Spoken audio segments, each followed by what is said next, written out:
Nasa huli talagang pagsisisi dahil ang Magnolia Hotshots gusto din palang kunin si RJ Abarientos na ngayon nasa Ginebra na, at ang Magnolia may balak pang agawin one of the smallest guards na na-drop sa PBA na si RJ para umanubuhayan ang Abarientos Dynasty sa Pure Foods franchise. Yun nga kung magsawa ang Ginebra kay RJ dahil si RJ ang magbabangon ng LA Tenorio era sa Ginebra. Makukuha kaya ng Magnolia si RJ Abarientos? Anak ng ano naman itong Magnolia? Bakit kasi hindi na lang nila kinuha ito sa draft?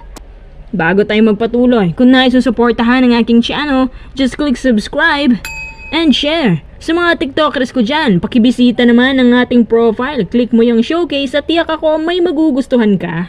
Kung hindi ako nagkakamali, Jerome Lastimosa ang first pick ng Magnolia, hindi ba? Si Jerome Lastimosa, magaling sa playmaking yan. Hindi siya yung buakaw style ng gwardiya, pero magaling din siya umassist, magaling maghanap ng open shots, at maasahan din sa clutch basket.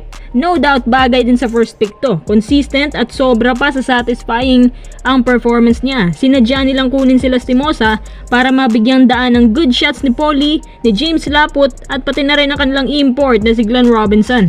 Ang kinagandahan din kay Lastimosa, mataas ang kumpiyansa niya. Di ba minax deal nila yan? Ilang araw pagkatapos ng draft, biglang may pinagsisihan ng Magnolia dahil gusto din pala nilang makuha ang one of the smallest guards na na-draft na si RJ Abarientos. Alam niyo kung bakit?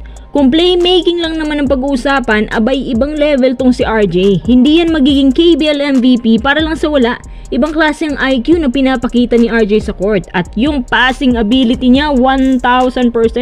No look pass at back pass pa yan na napakaswabe lang. Specialty niya maghanap din ng wide open shots, at yung ball handling niya, kaya niyang pasayawin ng bantay kahit gaano ka pakalaki. So isipin niyo na lang yung viral 3-point shot ni Steph Curry na ang kabantayan si Victor Wembanyama. Kumpara sa highlights ni Lastimosa, mas pang pro level itong si RJ Abarientos. Anak ng langaw, bakit dito kinuha ng Magnolia? Di ba mahilig sila sa mga guards? At higit sa lahat, nandyan pa yung uncle niya na legendary na si Johnny A. Akala ko nga si RJ ang kukunin nila. Hindi naman natin sinasabi na mahina itong si Lastimosa ha. Magaling din po yan. Pero yun nga lang injury prone.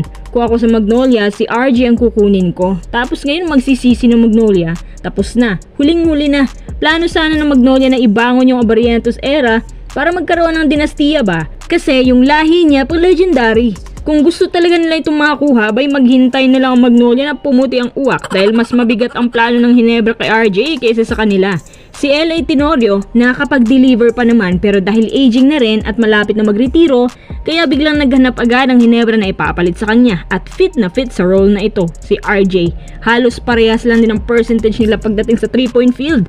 Mataas din kasing kalidad ni RJ pagdating sa shooting. Hindi siya basta-basta na point guard lang.